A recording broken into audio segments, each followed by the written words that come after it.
Mga binibini. Nais niyo ba sumama sa akin papunta sa ilog?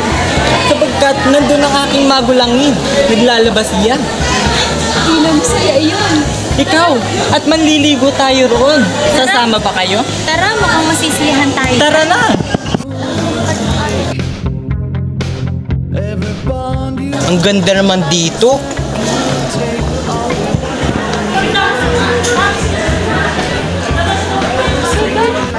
Ginoo! Maaari ka ba namin papuntahin dito sa aming harapan upang matanong lamang? Ano pong gusto niyo pong tanongin? Bakit kay Gara yung isa sa una? Ay, sino yan? Hindi namin alam kung anong tawag din yan. Ano yung kasangkapan iyan? Ang tawag po dito ay smartphone. Ginagamit po namin ito sa aming araw-araw na gawain. Smartphone? Ano yan? Hindi namin alam kung ano yan. Ako po magtatanong sa inyo. Ito po ay karaniwang kasuotan ng mga Pilipino.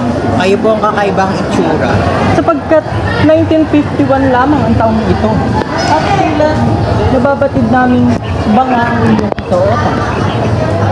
Ay kayo po, ano pong ginagamit sa panahon na ito? Halina't alamin kung ano nga ba ang mga kasangkapang ginagamit namin sa kapanahunang ito. Ito ay ang PAS Media.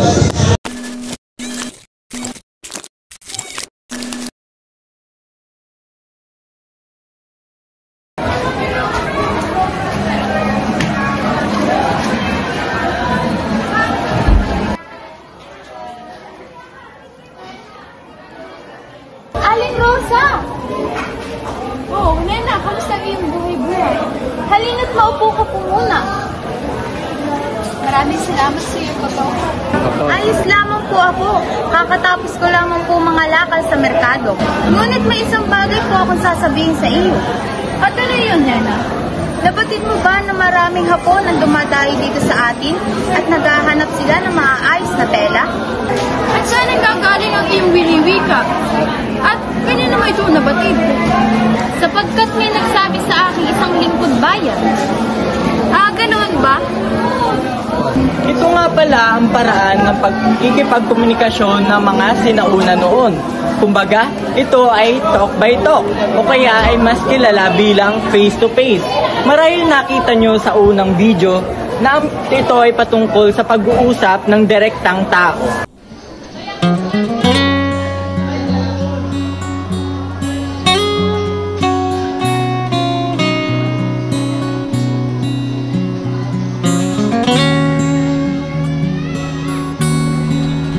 Ang libro naman ang kanilang ginagamit upang makakuha ng mga impormasyon tungkol sa mga edukasyon at sa kanilang mga kalaman sa pang-araw-araw nila.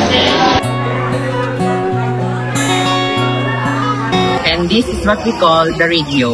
It uses electromagnetic signals to transmit music and information across the world.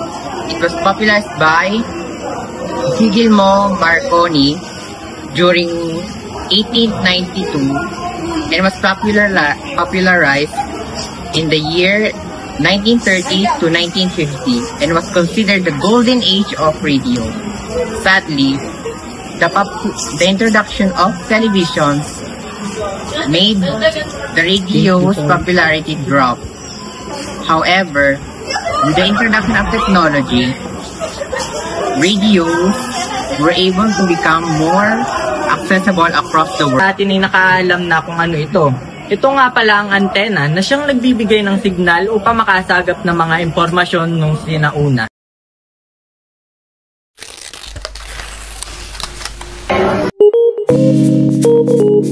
Sa panahon ngayon, madaming gumagamit ng telebisyon.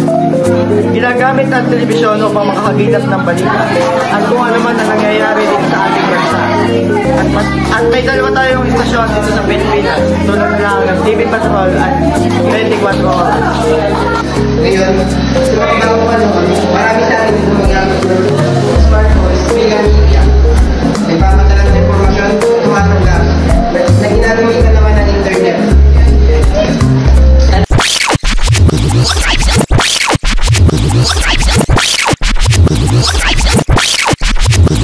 ngayon. In today's world, media has more become advanced thanks to technology.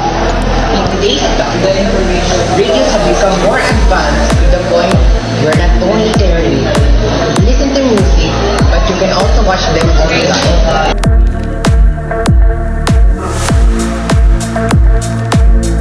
Now, there's a big differences between past media and present media, from traditional to advanced ones.